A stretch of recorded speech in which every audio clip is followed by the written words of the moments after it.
चलिए जानते हैं देश दुनिया की तमाम बड़ी महत्वपूर्ण सिलेक्टेड 25 खबरों को 5 मिनट में। लेकिन अभी तक आप लोगों ने हमारे चैनल को सब्सक्राइब नहीं किए हैं तो सब्सक्राइब कर लें। गुमला जिले के करंज थाना क्षेत्र के सरगांव पतरा टोली में बीती रात जंगली हाथी के हमले से 4 माह की एक बच्ची की मौत हो गई। इस हमले में बच्ची की मां घायल हो गई, जिसे प्राथमिक स्वास्थ्य केंद्र में भर्ती कराया गया है। परिजनों के अनुसार गांव के चंदन उरांव की पत्नी सुषमा उरांव अपनी 4 माह की बेटी अमिता उरांव और 4 वर्षीय मनीषा कुमारी के साथ एक कमरे में सो रही थी। तभी अचानक एक जंगली हाथी ने घर की दीवार को धक्का देकर गिरा दिया। दीवार के मलबे की चपेट में आने से अमिता के सिर और मुंह में गंभीर चोटें आईं, जिससे उसकी मौके पर ही मौत हो गई। सुषमा उरांव भी घायल हो गई, जबकि मनीषा कुमारी को मामूली खरोंचें आईं। हाथी के हमले के बाद गांव वाले शोरगुल करते हुए जागे और हाथी को जंगल की ओर खदेड़ दिया। इस घटना में घर का अन्य सामान भी क्षतिग्रस्त हो गया है। चंदन उरांव अपने बेटे अनीश कुमार के साथ दूसरे कमरे में सो रहे थे। घटना की आवाज सुनकर वह उठे और तुरंत घायल पत्नी मनीषा कुमारी को इलाज के लिए अस्पताल पहुंचाया। इधर घटना की सूचना मिलने पर मंगलवार को करंज पुलिस मौके पर पहुंची। पुलिस ने बच्ची के शव को पोस्टमार्टम के लिए सदर अस्पताल गुमला भेज दिया है और मामले की छानबीन कर रही है।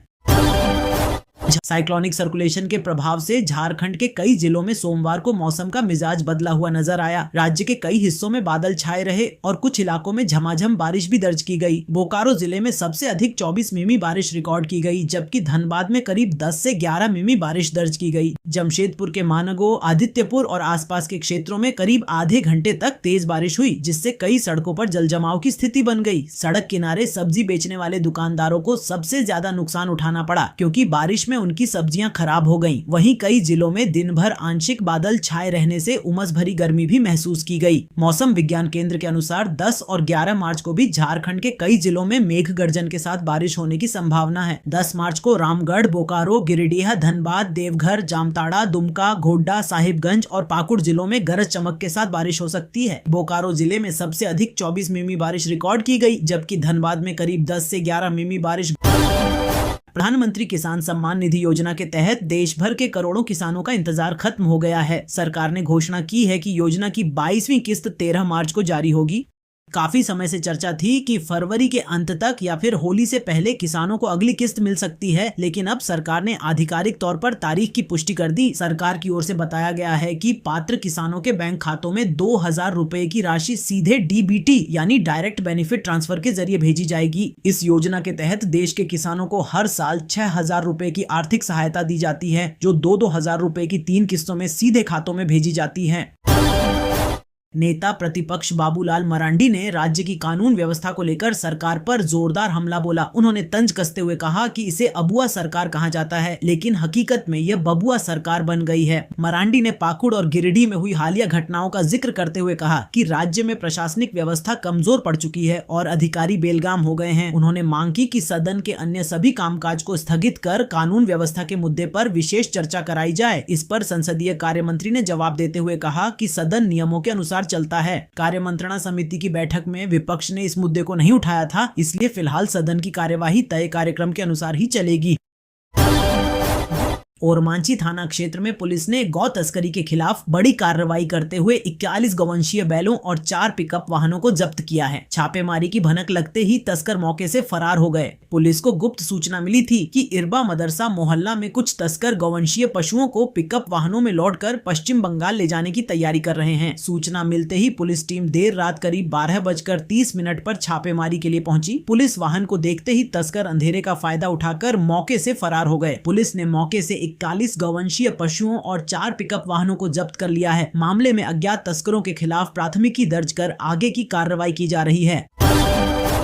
गुमला जिले के घाघरा प्रखंड में जंगली भालू के हमले से दहशत का माहौल बन गया। अलग अलग घटनाओं में 2 लोग घायल हुए हैं। पहली घटना देवाकी कुसुम टोली गांव में हुई, जहां विष्णु उरांव भालू के हमले में गंभीर रूप से घायल हो गए। विष्णु सुबह घर से खेत की ओर जा रहे थे, तभी झाड़ियों से निकलकर भालू ने उन पर हमला किया। उन्होंने साहस दिखाते हुए भालू का मुकाबला किया और भागने में सफल रहे। ग्रामीणों की मदद से विष्णु को 108 एम्बुलेंस के जरिए सामुदायिक स्वास्थ्य केंद्र घाघरा लाया गया और उनका इलाज शुरू किया गया। अस्पताल में भी एक भालू घाघरा पुटो रोड की ओर पहुंचा, लेकिन शोर मचाने पर वह वहां से भाग गया। ग्रामीणों का अनुमान है कि ये वही भालू हो सकता है।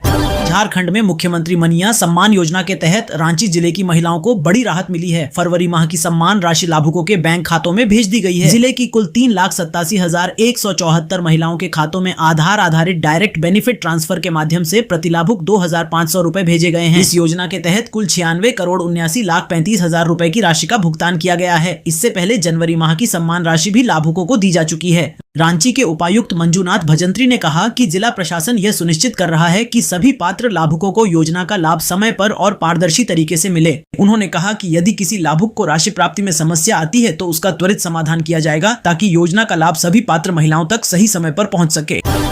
झारखंड में नर्सिंग शिक्षा से जुड़ा बड़ा बदलाव प्रस्तावित है। राज्य सरकार नर्सिंग कॉलेजों में प्रवेश के लिए तय न्यूनतम 40 परसेंटाइल की पात्रता को घटाकर 25 परसेंटाइल करने की तैयारी कर रही है। स्वास्थ्य, चिकित्सा शिक्षा एवं परिवार कल्याण विभाग ने इस बदलाव को लेकर नर्सिंग संस्थानों के प्रबंधन, नामांकन और परीक्षा संचालन से संबंधित संशोधन नियमावली 2026 का मसौदा तैयार किया है। हालांकि इस प्रस्ताव को लागू करने से पहले राज्य कैबिनेट की मंजूरी जरूरी होगी। कैबिनेट की सहमति मिलने के बाद ही राज्य के नर्सिंग कॉलेजों में यह नया नियम लागू किया जाएगा। अभी तक झारखंड संयुक्त प्रवेश प्रतियोगिता परीक्षा परिषद की परीक्षा में 40 परसेंटाइल से कम अंक लाने वाले अभ्यर्थी प्रवेश प्रक्रिया से बाहर हो जाते थे और नामांकन नहीं मिल पाता था। सरकार का कहना है कि राज्य में नर्सिंग संस्थानों की संख्या बढ़ने और स्वास्थ्य सेवाओं में प्रशिक्षित नर्सों की बढ़ती जरूरत को देखते हुए अधिक छात्रों को मौका देने पर विचार किया जा रहा है।